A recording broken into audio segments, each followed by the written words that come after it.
Hello दोस्तों, welcome to sleepy classes. तो आज के प्रीमिक्स में हम इकोनॉमी के 5 क्वेश्चंस यहां पर डिस्कस करेंगे। 2022 का पेपर तो आपने देखा ही है। इको के बारे में ही बात करें, थोड़ा सा रिवीजन कर लें किस तरीके का पेपर वहां पर पूछा गया था।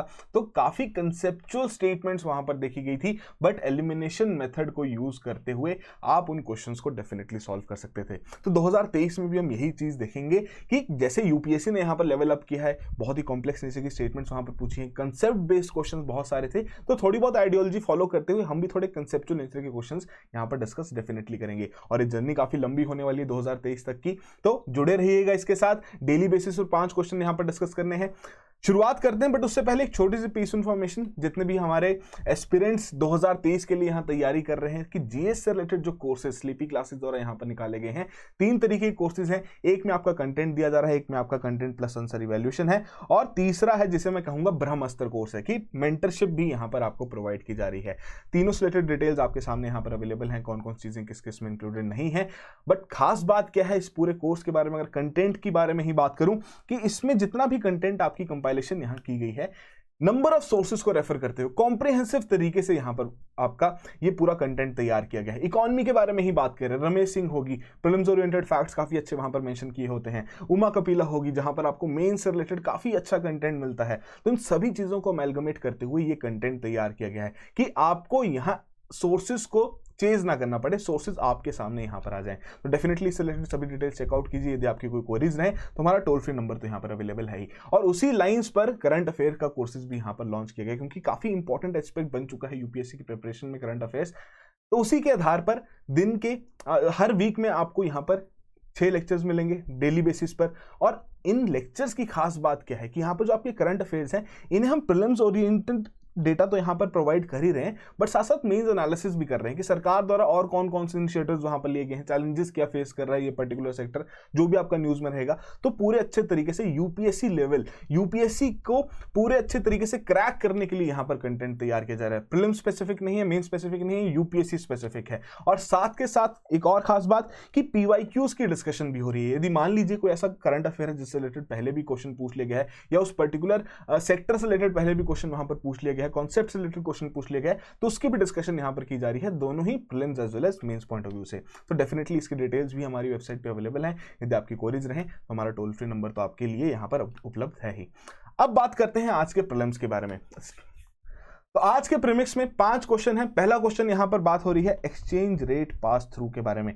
तो ये कॉन्सेप्ट है, 2 स्टेटमेंट्स दी गई हैं, बताना है इनमें से कौन कौन स्टेटमेंट्स यहां पर आपकी करेक्ट है। वहीं बढ़ते हैं सेकंड क्वेश्चन की ओर, स्टेट फूड सेफ्टी इंडेक्स। थोड़ा करंट अफेयर ओरिएंटेड क्वेश्चन है, 4 स्टेटमेंट्स दी गई हैं, पर बताना है कि कौन सी स्टेटमेंट यहां पर इनकरेक्ट है। ध्यान रखना है इस तरीके के टर्म्स का जो वहां पर यूज की जाती हैं, करेक्ट पूछा जा रहा है या इनकरेक्ट पूछा जा रहा है। तो करेक्ट ऑप्शन मार्क कीजिए, थोड़ा सोचिए, वीडियो पॉज कीजिए, फिर अगले क्वेश्चन की ओर बढ़ते हैं। बात हो रही है फ्लोटिंग रेट सेविंग्स बॉन्ड के बारे में। इससे रिलेटेड भी यहां पर आपको 3 स्टेटमेंट्स दी गई हैं, बताना है इनमें से कौन कौन सी करेक्ट है। याद कीजिए आपने क्या क्या चीजें इससे रिलेटेड यहां पर पढ़ी थी, और उसी के आधार पर इन 4 कोड्स में से करेक्ट ऑप्शन अपनी मार्क कीजिए।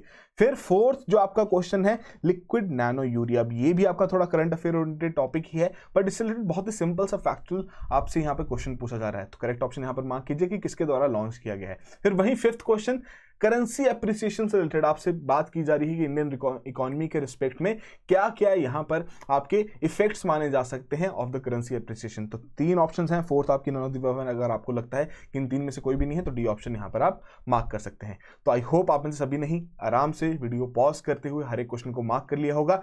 अब शुरुआत करते हैं आज के डिस्कशन की। पहला क्वेश्चन देखते हैं। पहले क्वेश्चन में यहां पर एक्सचेंज रेट पास थ्रू के बारे में बात की जा रही थी, 2 स्टेटमेंट्स दी गई थी, बताना था इनमें से कौन कौन सी स्टेटमेंट्स यहां पर करेक्ट हैं। 4 कोड्स आपको प्रोवाइड किए गए थे। तो पहली स्टेटमेंट में कह रहे हैं ये एक मेजर है ऑफ हाउ रिस्पॉन्सिव जो इंटरनेशनल प्राइसेस हैं are to changes in exchange rates, कि अगर एक्सचेंज रेट्स में चेंजेस आ रहे हैं तो जो किसी पर्टिकुलर आइटम के जो इंटरनेशनल प्राइसेस हैं उसमें किस तरीके से वहां पर चेंजेस आ रहे हैं। ठीक है जी। सेकंड में कह रहे हैं जब आपका एक्सचेंज रेट पास थ्रू कम रहेगा तो मतलब ज्यादा ट्रांसमिशन है of the inflation between the countries. तो ये 2 स्टेटमेंट्स आपको दी गई थी, जिसके आधार पर आपको बताना था कि कौन सी करेक्ट है। अब ये जो कॉन्सेप्ट है एक्सचेंज रेट पास थ्रू का, इसके आधार पर हम क्या कहेंगे कि मान लीजिए इंडिया से कोई कमोडिटी है जो कि आप बाहर एक्सपोर्ट कर रहे हैं, बट इंडिया में क्या हुआ, उसके प्राइसेस यहां पर चेंज हो गए। तो क्या उस प्राइसेस की जो चेंज इंडिया में आई है, जब आप उसे एक्सपोर्ट कर रहे हैं बाहर के देश में, जब उसे बेच रहे हैं, वहां पर जो बंदा उसे खरीद रहा है, क्या उन्हें भी उस चेंज के हिसाब से पैसे पे करने पड़ेंगे? तो वो आपका यहां पर दर्शाता है एक्सचेंज रेट के हिसाब से। एक्सचेंज रेट में चेंजेस आ रहे हैं तो क्या उसी हिसाब से वहां पर उन्हें पेमेंट करनी पड़ रही है? तो इसके आधार पर जो पहली स्टेटमेंट है वो तो बिल्कुल करेक्ट है, बट जब आपका एक्सचेंज रेट पास थ्रू कम रहेगा तो कम ट्रांसमिशन रहेगी of the inflation between the countries. कैसे, अभी एक्सप्लेन करके थोड़ा समझ लेते हैं। बट यहां पर फर्स्ट स्टेटमेंट आपकी करेक्ट थी, तो उसी के आधार पर ए ऑप्शन यहां हमारी करेक्ट ऑप्शन है। फिर बात करते हैं कि इंपॉर्टेंट किस तरीके से कि आरबीआई ने इस पर्टिकुलर कॉन्सेप्ट से रिलेटेड एक रिसर्च पेपर 2020 में वहां पर निकाला था कि बेसिकली ये यहां पर मेजर करता है कि किस तरीके से जो इंटरनेशनल प्राइसेस हैं किसी भी कमोडिटी किसी भी आइटम के, वो रिस्पॉन्सिव हैं, कैसे वो चेंज हो रहे हैं अगर एक्सचेंज रेट्स में वहां पर चेंजेस आ रहे हैं, और अगर चेंज इन इंपोर्ट प्राइसेस वहां पर अफेक्ट करते हैं आपके रिटेल और कंज्यूमर प्राइसेस को भी। और उसी के आधार पर जब आपका एक्सचेंज रेट पास थ्रू ज्यादा रहेगा, मतलब इसकी जो अगर हम परसेंटेज के बारे में बात करें कि हाँ जी 50% के अराउंड स्टैंड करता है, 100% के अराउंड स्टैंड करता है, अगर वो ज्यादा रहेगा तो डेफिनेटली उसी हिसाब से वहां पर ट्रांसमिशन भी होगी। अगर कंट्री ए में आपका प्रोडक्ट तैयार हो रहा है और बी में वहां पर एक्सपोर्ट किया जा रहा है, तो डेफिनेटली अगर ए में आपके प्राइसेस में चेंज आता है, तो अगर आपका एक्सचेंज रेट पास थ्रू ज्यादा रहेगा तो उसी लेवल पर चेंजेस हम बी कंट्री में भी वहां पर विटनेस करेंगे। तो वही चीज आपको यहां पर समझाई गई है। एक छोटा सा एग्जांपल यहां पर ले लेते हैं कि टाटा की गाड़ी है, इंडिया में यहां पर तैयार हो रही है, ठीक है, थोड़ा और अच्छे से समझने की कोशिश करते हैं। ठीक है जी, फर्दर हाइपोथेटिकली कंसीडर कर लेते हैं कि यूएस में हम उसे वहां पर एक्सपोर्ट कर रहे हैं।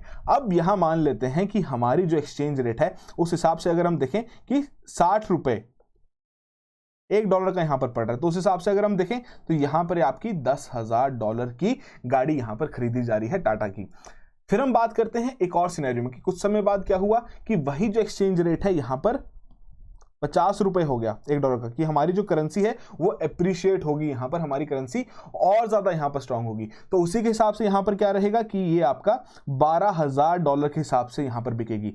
अब अगर आपका एक्सचेंज रेट पास थ्रू यहां पर अच्छे लेवल पर है, ग्रेटर लेवल पर है, कम लेवल पर नहीं, अगर 100% पे माने तो बिल्कुल जी हाँ, जो $2,000 का हम यहां पर जो चेंज देख रहे हैं तो डेफिनेटली वो वहां पर भी विटनेस किया जाएगा अगर एक्सचेंज रेट पास थ्रू आपका 100% लेवल पर होगा। अगर वहीं बात करें कि जी नहीं सिर्फ 50% लेवल पर ही है यहां पर, तो उस हिसाब से क्या रहेगा कि यहां पर जो एक्सपोर्टर रहेगा, कि जिनके द्वारा जो टाटा द्वारा जो गाड़ी तैयार की जा रही है और फर्दर जब उनके द्वारा वहां पर एक्सपोर्ट की जा रही है, तो 50% जो एक्सचेंज पास थ्रू रेट अगर वहां पर रहेगा तो उसके आधार पर जो चेंज वहां पर आया 2000 का जो चेंज है उसमें से जो ₹1000 50% जो है वो इस एक्सपोर्टर द्वारा टाटा द्वारा यहां पर बियर कर दिया जाएगा, और फाइनल प्राइस इसके आधार पर यहां आपका $11,000 का रहेगा। ठीक है जी, तो इस तरीके से आपका ये कॉन्सेप्ट यहां पर काम करता है। अगर एक्सचेंज रेट पास थ्रू ज्यादा रहेगा तो डेफिनेटली उसी लेवल पर ट्रांसमिशन होगी प्राइसेस की बिटवीन द कंट्रीज, अगर कम रहेगा तो उसी लेवल पर आपकी ट्रांसमिशन कम जाएगी। जैसे कि अभी हमने देखा कि 50% पे कम ट्रांसमिशन हो रही है कि सिर्फ $1000 का ही वहां पर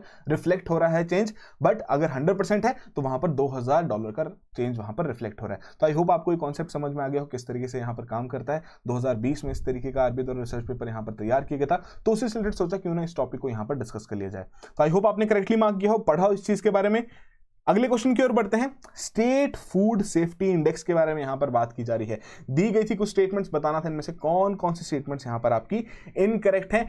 तो 4 कोड यहां पर दिए गए थे। पहली स्टेटमेंट में बात करें आपकी रिलीज की जाती है once in every 2 years by the FSSAI। ठीक है जी, तो बेसिकली ये जो आपकी रिपोर्ट रहती है ये साल में एक बार यहां पर रिलीज की जाती है, तो उसके आधार पर स्टेटमेंट आपकी इनकरेक्ट है। सेकंड में कह रहे हैं कि इसका ऑब्जेक्टिव, इसका एम यहां पर है कि हम स्टेट्स और यूनियन टेरिटरीज की परफॉर्मेंस को यहां पर मेजर कर सकें on selected parameters of food safety. ठीक है, किस तरीके के सेफ्टी स्टैंडर्ड्स वहां पर इंश्योर किए जा रहे हैं, उनके पैरामीटर्स कुछ कुछ रखे गए हैं, तो उसी के आधार पर यहां पर ये परफॉर्मेंस इवेल्युएट करते हैं, जो कि थोड़ा बहुत नाम से भी क्लियर हो रहा है कि स्टेट फूड सेफ्टी इंडेक्स है। तो डेफिनेटली इस तरीके का ऑब्जेक्टिव तो यहां पर हो गई। तो सेकंड स्टेटमेंट यहां पर आपकी बिल्कुल करेक्ट है। है। फिर वही बात करें थर्ड स्टेटमेंट के बारे में कि यहाँ जो आपकी स्टेट्स और यूनियन टेरिटरीज हैं इन्हें अलग अलग लेवल पर वहां पर असेस किया जाता है और रैंक भी अलग अलग तरीके से वहां पर किया जाता है, अलग कैटेगरीज में वहां पर किया जाता है। तो ये भी स्टेटमेंट आपकी इनकरेक्ट है और उसी के आधार पर जो यहाँ पर 5 की पैरामीटर्स हैं तो सभी की इक्वल वेटेजेस यहाँ पर नहीं है। तो यहाँ अगर हम देखें फर्स्ट भी आपकी इनकरेक्ट है, थर्ड भी आपकी यहाँ पर इनकरेक्ट है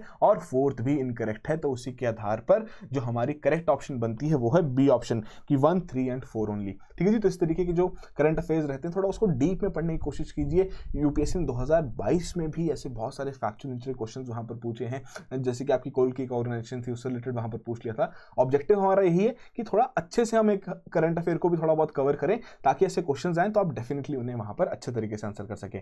थोड़ी बहुत अब एक्सप्लेनेशन देख लेते हैं कि जो आपका food safety standards authority of India FSSAI इनके द्वारा रिसेंटली ये food safety state food safety index 2021-2022 का यहाँ पर रिलीज किया गया था और ऑब्जेक्टिव इसका यही है कि वहां पर स्टेट्स और यूनियन टेरिटरीज की जो परफॉर्मेंस है किस तरीके से कोई सिलेक्टेड पैरामीटर्स पर फूड सेफ्टी से रिलेटेड उन्हें हम यहां पर इवेल्युएट कर सकें ताकि एक स्कोरिंग सिस्टम वहां पर तैयार किया जा सके और जो जितने भी ये स्टेट्स और यूटीज हैं हम एनकरेज कर सकें कि अपनी परफॉर्मेंस को वहां पर इंप्रूव करें। ठीक है जी। और जो इनका फूड सेफ्टी का जो इकोसिस्टम है उसके ऊपर और ज्यादा यहां पर काम किया जा सके।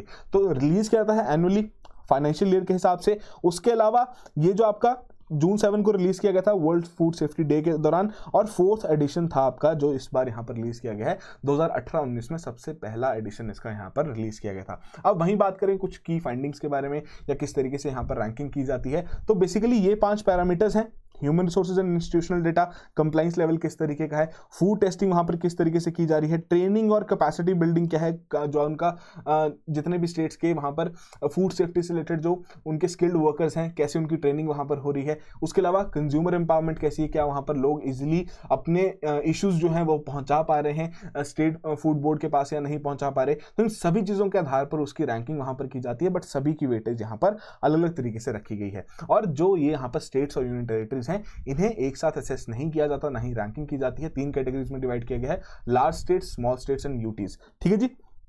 अब एक बार देख लेते हैं क्या क्या यहाँ पर रैंकिंग रही है। लार्ज स्टेट्स में तमिलनाडु ने सबसे पहले टॉप किया है, स्मॉल स्टेट्स में गोवा ने और यूनियन टेरिटरीज में जम्मू एंड कश्मीर में। तो ऑब्जेक्टिव यहाँ पर इस तरीके की रैंकिंग का क्या रहता है कि आपस में एक कंपटीशन की भावना वहां पर बनी रहे कि सभी स्टेट्स एक रेगुलर एफर्ट वहां पर इंश्योर करते रहे फूड सेफ्टी के ऊपर ताकि वो अपनी रैंकिंग इंप्रूव करें एंड फर्दर वो रैंकिंग इंप्रूव करेंगे तो वैसे ही वहां पर उस तरीके की इन्वेस्टमेंट अपॉर्चुनिटीज वहां पर अट्रैक्ट करेंगे, फूड प्रोसेसिंग इंडस्ट्रीज वहां पर स्थापित होने के भी चांसेस इस चीज से बढ़ते जाते हैं। तो यही ऑब्जेक्टिव यहाँ पर रखा गया है। तो ये रैंकिंग भी आपके लिए इंपॉर्टेंट है। कई बार स्टेट पीसीएस जैसे एग्जाम्स में डायरेक्टली ये रैंकिंग भी पूछ ली जाती है। ठीक है जी। तो आई होप आपने करेक्टली मार्क किया हो इस क्वेश्चन को भी। बढ़ते हैं अगले क्वेश्चन की ओर जहां पर फ्लोटिंग रेट सेविंग्स बॉन्ड के बारे में बात की जा रही थी। दी गई थी कुछ स्टेटमेंट्स, 3 स्टेटमेंट्स थी, बताना था इनमें से कौन कौन सी करेक्ट है। अब ये जो फ्लोटिंग रेट सेविंग्स बॉन्ड है 2020 के अराउंड ये आरबीआई द्वारा यहां पर लॉन्च की गई थी, ये बॉन्ड यहां पर लॉन्च किया गया था। तो ये जो बॉन्ड्स हैं इसमें आपका लॉक इन पीरियड है 7 ईयर्स का with some relaxation for senior citizens. तो बिल्कुल करेक्टली यहां पर ये चीज बताई गई है। उसके अलावा जो यहां पर कह रहे हैं जो इंटरेस्ट रेट्स इन बॉन्ड्स का that it is subjected to change every year as per the benchmark rate. अब ये जो स्टेटमेंट है पार्शियली करेक्ट है।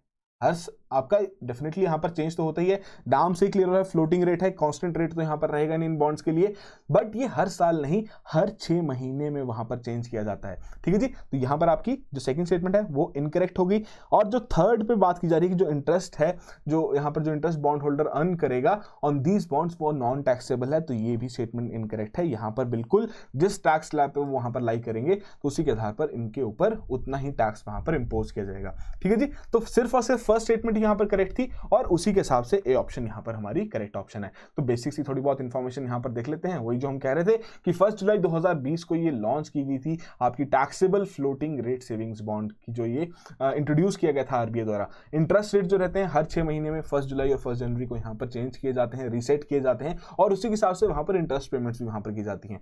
क्या है, एक तरीके का डेट इंस्ट्रूमेंट है, सरकार द्वारा बॉन्ड्स यहां पर इशू किए जा रहे हैं आरबीआई के माध्यम से ताकि पैसा रेज किया जा सके, बोरो किया जा सके एंड फर्दर उस जो पैसा वो आम जनता से वहां पर लेगा। जब जनता इस तरीके के बॉन्ड्स वहां पर खरीदेगी तो कुछ कुछ इंटरेस्ट रेट्स के आधार पर उन्हें रिटर्न्स भी वहां पर प्रोवाइड करते रहे। लॉक इन पीरियड रखा गया है 7 ईयर्स का, मतलब कि मैच्योरिटी टाइम पीरियड इसका 7 साल का रखा जाएगा। उसके अलावा सीनियर सिटीजंस के लिए यहां पर स्पेशल प्रोविजन है, 6 साल का भी है। सुपर सीनियर सिटीजंस के लिए ये भी प्रोविजन रखा गया कि 5 साल बाद भी उसे वो रिडीम यहां पर कर सकते हैं। ठीक है जी। टाइम टू टाइम आपका जो इंटरेस्ट रेट है यहाँ पर चेंज रहता है और फ्लक्चुएट भी करता रहता है। और ये आपके टैक्सेबल बॉन्ड्स हैं कि जो भी इंटरेस्ट यहाँ पर अर्न किया जाएगा वो टैक्सेबल रहेगा, अर्थात कि जो आपका टैक्स स्लैब है, जितनी आपकी इनकम है, उसके अलावा अगर आप इंटरेस्ट यहाँ पर अर्न करते हैं और इस इंटरेस्ट की वजह से भी अगर आपका टैक्स स्लैब वहाँ पर चेंज होता है तो जो चेंज्ड आपका टैक्स स्लैब रहेगा उसी के हिसाब से वहाँ पर आपकी टैक्सेशन की जाएगी। इन आपके टैक्स फ्री बॉन्ड्स ये बिल्कुल भी यहाँ पर नहीं है, ठीक है जी। तो ये आपका रिसेंटली भी न्यूज़ में था, तो थोड़ा सोचा इससे दोबारा से यहाँ पर डिस्कस कर लिया जाए। और यहाँ जो आपका बेंचमार्क रेट भी यहाँ पर फॉलो किया जाता है, तो कमेंट बॉक्स में बताइए कि कौन सा बेंचमार्क रेट है जो कि फ्लोटिंग रेट सेविंग्स बॉन्ड वहां पर फॉलो करता है और उसके आधार पर ही इनका इंटरेस्ट रेट हर 6 महीने में वहां पर डिसाइड किया जाता है, ठीक है जी। Fourth question, liquid nano urea, recently आपने न्यूज में सुना होगा। अब पूछा जा रहा है बहुत ही सिंपल सी स्टेटमेंट में कि किसके द्वारा यहां पर ये लॉन्च किया गया है। 4 ऑप्शन दी गई थी, इंडियन फार्मर्स फर्टिलाइजर कोऑपरेटिव, कृषक भारती कोऑपरेटिव, राष्ट्रीय केमिकल्स एंड फर्टिलाइजर्स या नेशनल फर्टिलाइजर्स लिमिटेड। अब अगर आपको इस चीज़ के बारे में बिल्कुल भी पता नहीं होगा तो बहुत थोड़ा टफ हो जाएगा, क्योंकि सभी जो आपके ये ऑप्शन जो यहाँ पर दी गई हैं फार्मिंग से रिलेटेड हैं, फर्टिलाइजर से ही रिलेटेड हैं। तो आई होप आपने करेक्टली मार्क किया हो। तो बिल्कुल सही आंसर है यहाँ पर आपका, इफ्को द्वारा ये यहाँ पर लॉन्च किया गया है। क्या है, लिक्विड नैनो यूरिया प्रोड्यूस किया जा रहा है यहाँ पर इफ्को द्वारा, और ये आपकी ½ लीटर की बॉटल पे आ रहा है, 250 रुपए की ये बॉटल है। अब इसका जो पहला प्लांट है, जो नैनो यूरिया प्लांट है, कलोल करके एक जगह है गुजरात में, वहां पर इसकी स्थापना की गई है, इनॉग्रेशन यहां पर किया गया, रिसेंटली किया गया था। सोचा इसको थोड़ा बहुत डिस्कस कर लिया जाए। एसेंशियली जो आपका यूरिया रहता है, it is in the form of nano particle, और urea is a chemical nitrogen fertilizer, ठीक है जी। व्हाइट ग्रीन कलर जो रहता है डेफिनेटली वहां पर यूज किया जाता है, आर्टिफिशियल नाइट्रोजन वहां पर सप्लाई की जाती है सॉइल को, जो कि बहुत ही एक इंपॉर्टेंट न्यूट्रिएंट की रिक्वायरमेंट जो रहती है प्लांट्स को, उसे पूरा करने में सक्षम रहता है। अब बेसिकली ये जो नैनो आपका लिक्विड नैनो यूरिया जो यहाँ पर लॉन्च किया गया, ऑब्जेक्टिव यहाँ पर क्या है कि जो कन्वेंशनल बैग्स वहाँ पर जो बेचे जाते हैं, ठीक है जी, पहली बात तो सब्सिडी के आधार पर वहाँ पर बेचे जाते हैं, ठीक है जी। अब वो जो एक बैग वहाँ पर बेचा जाता है, अब कह रहे हैं कि जो इस पर्टिकुलर ½ लीटर बॉटल की जो एफिशिएंसी है वो उससे भी कहीं ज़्यादा वहाँ पर रखी जा सकती है, कि अराउंड 80 to 90% ये यहाँ पर एफिशिएंट रहता है। और वो जो आपके कन्वेंशनल बैग्स जो रहते हैं उनकी एफिशिएंसी अराउंड 30% की यहाँ पर रहती है, ठीक है जी। तो मतलब ज्यादा रिजल्ट्स यहाँ पर देगा, डेफिनेटली बहुत ही चीप प्राइस पर यहाँ पर आपकी 240 रुपीज, 250 रुपए हम रख सकते हैं अराउंड, इसकी कीमत यहाँ पर रखी गई है। और उसी के आधार पर इसको प्रमोट करने पर भी और ज्यादा यहाँ पर काम किया जा रहा है। साथ के साथ जो हम कह रहे थे कि कंट्री का जो सब्सिडी बिल है उसे तो यहाँ पर रिड्यूस करेगा, क्योंकि सरकार द्वारा हैवी सब्सिडीज फर्टिलाइजर्स के लिए वहां पर प्रोवाइड की जाती है। और जो यहाँ पर कन्वेंशनल यूरिया का बहुत ही एक तरीके से हम कह सकते हैं अनरेगुलेटेड तरीके से जो यूज वहां पर किया जा रहा है, जिसके चलते आपकी वहां पर सॉइल की जो हेल्थ है वो भी डिटेरियोरेट हो रही है, ठीक है जी। अब क्रॉप प्रोडक्टिविटी भी उतनी हम इंश्योर नहीं कर पा रहे हैं कि उसका कोई फायदा भी हमें वहां पर मिल रहा है, नहीं मिल रहा है, बट स्टिल इसका जो हम कह सकते हैं जो टेंडेंसी है कि लोग कितना इसे यूज करते हैं वो तो यहाँ पर बढ़ती ही जा रही है। तो डेफिनेटली इसके चलते यहाँ पर हमारी क्रॉप प्रोडक्टिविटी भी इंक्रीज होगी, सॉइल की जो हम कह सकते हैं बेसिकली न्यूट्रिएंट कंटेंट रहेगा वो भी यहाँ पर बढ़ेगा, ठीक है जी। वाटर और जो एयर पॉल्यूशन है वो भी यहाँ पर कम होगा, सॉइल से रिलेटेड जो पॉल्यूशन है वो भी यहाँ पर कम होगा। तो इसी के चलते इसके ऊपर अब काम करने की कोशिश की जा रही है। पहला प्लांट वहाँ पर खोल दिया जा चुका है, अब देखते हैं किस तरीके से यहाँ पर ये काम करेगा। तो वही जो हम कह रहे थे, जो कन्वेंशनल यूरिया है, सॉरी मैं 30% पहले बोला था, अराउंड 25% की इसकी एफिशिएंसी यहाँ पर रहती है। और जो लिक्विड नैनो यूरिया है 85 to 90% एफिशिएंसी के साथ ही यहाँ पर काम कर सकता है। इसको यहाँ पर एडवाइस करता है कि अराउंड 2 से 4 ml ऑफ नैनो यूरिया आप मिक्स कीजिए 1 लीटर पानी के साथ, और उसी तरीके से क्रॉप्स जो हैं उनकी जो लीव्स हैं उनके ऊपर वहां पर स्प्रे कर दीजिए at the active growth stages, और उसके बाद आप मैक्सिमम रिजल्ट यहां पर विटनेस करेंगे। और इसकी जो शेल्फ लाइफ है 1 साल की यहां पर मानी जाती है। तो बेसिकली जब आपका ये मॉइस्चर के साथ कॉन्टैक्ट में आता है तो कहीं सॉइल में क्या होता है, केकिंग, व्हाइट कलर की लेयर बननी वहां पर शुरू हो जाती है। तो ये ऐसा इस नैनो यूरिया लिक्विड में वहां पर नहीं होगा, जो कि हम कन्वेंशनल यूरिया के यूजेज में वहां पर विटनेस करते हैं, ठीक है जी। अब देखते हैं किस तरीके से इसका फर्दर यूज किया जाता है और कैसे जो हमारा इतना बड़ा सब्सिडी का जो बिल है फर्टिलाइजर्स का, कैसे उसे रिड्यूस करने में ये हेल्प करता है। फिर वहीं बात करते हैं आज के 5th क्वेश्चन के बारे में। बात की जा रही थी इंडियन इकोनॉमी के रिस्पेक्ट में, आपसे कुछ पूछा जा रहा था कि करेंसी अगर अप्रिशिएट करती है तो विच ऑफ द फॉलोइंग हम उसे कंसिडर करेंगे कि उसका इफेक्ट वहां पर रहेगा। पहले में क्या करेंगे, आपके एक्सपोर्ट्स यहां पर कंपेटिटिव हो जाएंगे। सेकंड कह रहे हैं जो गोल्ड है यहां पर आपके एक्सपेंसिव हो जाएंगे। पेट्रोल कह रहे हैं कि वो भी एक्सपेंसिव हो जाएगा, या फिर नन ऑफ द अबव। अब आप सोचिए करेंसी एप्रिसिएशन का मतलब यहां पर क्या है, थोड़ा कॉन्सेप्ट समझने की भी कोशिश करेंगे। वैसे आई होप आपको इस चीज के बारे में पता भी होगा, काफी ज्यादा न्यूज में भी चल रहा है डेप्रिसिएशन का।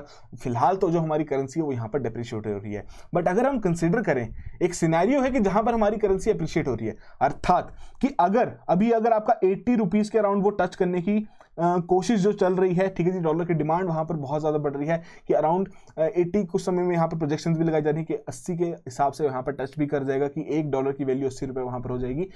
अगर वो 80 से कम होती हुई यहाँ पर 70 रुपये हो जाए तो इसका मतलब क्या है कि हमारी जो डोमेस्टिक, जो हमारा रुपए है, उसकी वैल्यू यहां पर बढ़ी है, ठीक है जी, उसकी स्ट्रेंथ वहां पर दोबारा से उसने रीगेन की है, करेंसी यहां पर एप्रिशिएट हुई है। तो जब भी ऐसा सिनेरियो होगा तो वहां पर जो पहली ऑप्शन जो यहां पर अगर हम देखें तो थोड़ा इसे रूल आउट कर लेते हैं। पहली ऑप्शन अगर हम नहीं भी देखें उसके आधार पर भी अगर हम ये जो हमारी दो ऑप्शन यहां पर अगर हम देखें कि गोल्ड यहां पर एक्सपेंसिव हो जाएगा, पेट्रोल यहां पर एक्सपेंसिव हो जाएगा। अब अगर आपने इको सर्वे फॉलो किया है तो इको सर्वे में एक बड़ी पर्टिकुलर सी चीज हमने वहां पर एक टेबल सा वहां पर देखा था कि इंडिया द्वारा कौन कौन सी चीजें यहां पर इंपोर्ट की जाती हैं। तो इंडिया का जो गोल्ड और पेट्रोल है, जितनी हमारी कंजम्पशन है उससे बहुत ज्यादा, जितनी हमारी कंजम्पशन है उसका बहुत ही मेजर शेयर हम वहां पर इंपोर्ट करते हैं, ठीक है जी। तो ये तो बात क्लियर होगी कि ये जो दो कमोडिटीज हैं ये हमारे द्वारा इंपोर्ट की जाती हैं, हेवीली इंपोर्ट की जाती हैं, ठीक है जी। हमारी कंजम्पशन का मेजर शेयर हम इंपोर्ट से ही वहां पर पूरा कर रहे हैं। उसके अलावा अगर आपकी करेंसी की वैल्यू वहां पर एप्रिशिएट करती है, मतलब आपके विद रिस्पेक्ट टू डॉलर वहां पर कम हो जाती है कि ठीक हाँ हमारी करेंसी और स्ट्रेंथन हो रही है, तो उसके चलते जो आपके इंपोर्ट्स हैं यहां पर, ठीक है जी, जो इंपोर्ट्स यहां पर हो रहे हैं वो थोड़े सस्ते हो जाएंगे। इंपोर्ट्स अगर सस्ते हो जाएंगे कि ये जो दो कमोडिटीज हैं उनकी वैल्यूज भी यहां पर कम हो जाएंगी, ठीक है जी। जहां आप $1 के 80 रुपए पे कर रहे थे, अब वो आप $1 के यहां पर 70 रुपए पे करेंगे तो डेफिनेटली हमें सस्ते में वो चीज मिल रही है क्योंकि करेंसी हमारी यहां एप्रिशिएट हुई है। तो इजीली आप इन दोनों स्टेटमेंट्स को, इन दोनों ऑप्शंस को बेसिकली यहां पर रूल आउट कर सकते हैं।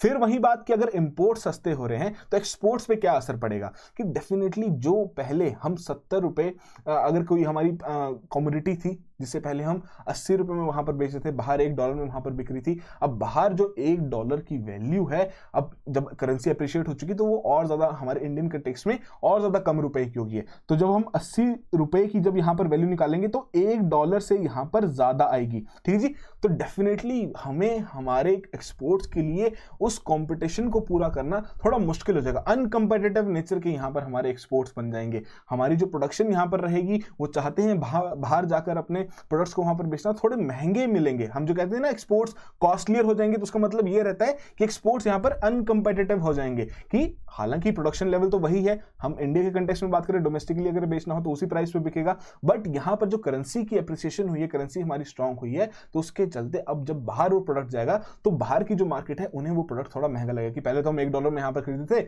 अब इसकी वैल्यू $1 से ज्यादा यहां पर होगी है। तो उसके चलते यहां पर जो आपकी एक्सपोर्ट्स हैं वो कंपेटिटिव नहीं होंगे बल्कि अनकंपेटिटिव यहां पर बन जाएंगे। तो ये तीनों ही ऑप्शन जब आप रूल आउट कर देंगे तो सिंपल सी ऑप्शन आपके पास D, none of the above बचेगी और वही यहां पर आपकी करेक्ट ऑप्शन भी है, ठीक है जी। तो आई होप आपने सभी ने इस क्वेश्चन को करेक्टली यहां पर मार्क किया हो और वैसी सिंपल सी एक्सप्लेनेशन यहां पर आपको बताएगी कि जब भी करेंसी अप्रिशिएट करती है तो मतलब आपकी करेंसी की जो वैल्यू है वो वहां पर इंक्रीज हुई है अगेंस्ट अदर फॉरेन करेंसी, और उसके चलते जो आपके एक्सपोर्ट्स हैं वो और ज्यादा एक्सपेंसिव बन जाते हैं और जो इंपोर्ट्स हैं वो और ज्यादा यहां पर चीपर हो जाते हैं, ठीक है जी। एक्सपोर्ट्स जो एक्सपेंसिव हम बात करते हैं, ध्यान रखना कि एक्सपेंसिव उस तरीके से नहीं क्योंकि हम कॉस्ट तो वही लग रही है यहाँ पर, बट जब हम फर्दर उसे बाहर बेचने जाते हैं तो बाहर की जो इंटरनेशनल मार्केट है उसे वो प्रोडक्ट वहां पर महंगा लगता है, ठीक है जी। तो आई होप आपने इन सभी क्वेश्चंस को करेक्टली यहाँ पर मार्क किया हो। तो जो भी आपका स्कोर रहा है कमेंट बॉक्स में जरूर मेंशन कीजिए, उससे हमें भी अच्छा लगता है कि चलो अच्छे से सभी लोग यहाँ पर आंसर कर रहे हैं कि जो हम चीजें यहाँ पर बताने की कोशिश कर रहे हैं वो सभी तक यहाँ पर पहुंच रही है। तो ये बेसिक से क्वेश्चंस थे, डेफिनेटली कमेंट बॉक्स में अपना स्कोर मेंशन कीजिए और इसी तरीके से रेगुलरली इस इनिशिएटिव को फॉलो करते रहिए। काफी इंपॉर्टेंट रहता है प्रीमिक्स आपकी प्रीलिम्स पॉइंट ऑफ व्यू से कि डेली के 5 क्वेश्चन जब आप प्रैक्टिस करते हैं जो कि थोड़े आपके स्टैटिक नेचर के भी रहेंगे, करंट अफेयर से भी ओरिएंटेड रहेंगे, आपको क्वेश्चन सॉल्व करने की थोड़ा बहुत चीजें तो पता लगेंगी ही, बट साथ साथ जो एक्सप्लेनेशन में पॉइंट्स रहते हैं उससे आपको एडिशनल इंफॉर्मेशन भी वहां पर गेन होती है जो कि आपके प्रीलिम्स में बहुत ही फ्रूटफुल रिजल्ट वहां पर देती है, ठीक है जी। तो जाते जाते सोशियोलॉजी से रिलेटेड एक छोटी सी पीस ऑफ इंफॉर्मेशन, 2023 के जो हमारे कोर्सेज हैं कि यहां भी 3 लेवल्स के कोर्सेज तैयार किए गए हैं। वैसे ही कंटेंट, एक कंटेंट प्लस आंसर इवैल्यूएशन और एक आपका कंप्लीट मेंटरशिप, बट इस कंप्लीट मेंटरशिप पे एनरोल होने के लिए आपको यहां पर एक एंट्रेंस टेस्ट यहां पर देना पड़ेगा, ठीक है जी। सिर्फ मेंटरशिप आपको, ये जो मेंटरशिप बैच में एनरोलमेंट आपके टेस्ट बेसिस पर ही यहां पर होगी। सभी डिटेल्स आपके सामने यहां पर अवेलेबल हैं। आपको पता ही है शेखर सर द्वारा ये कोर्स यहां पर रन किया जाता है, बहुत ही एक्सटेंसिव तरीके से उनकी कवरेज रहती है हर एक टॉपिक से रिलेटेड। तो डेफिनेटली इससे रिलेटेड सभी डिटेल्स यहां पर चेकआउट कीजिए। यदि आपकी कोई भी क्वेरीज रहें तो आप हमें हमेशा हमारे टोल फ्री नंबर पर कॉल कर सकते हैं। हम डेफिनेटली आपकी हर एक क्वेरी को यहां पर रिजॉल्व करने की पूरी कोशिश करेंगे। So that will be all the very best, have a good preparation.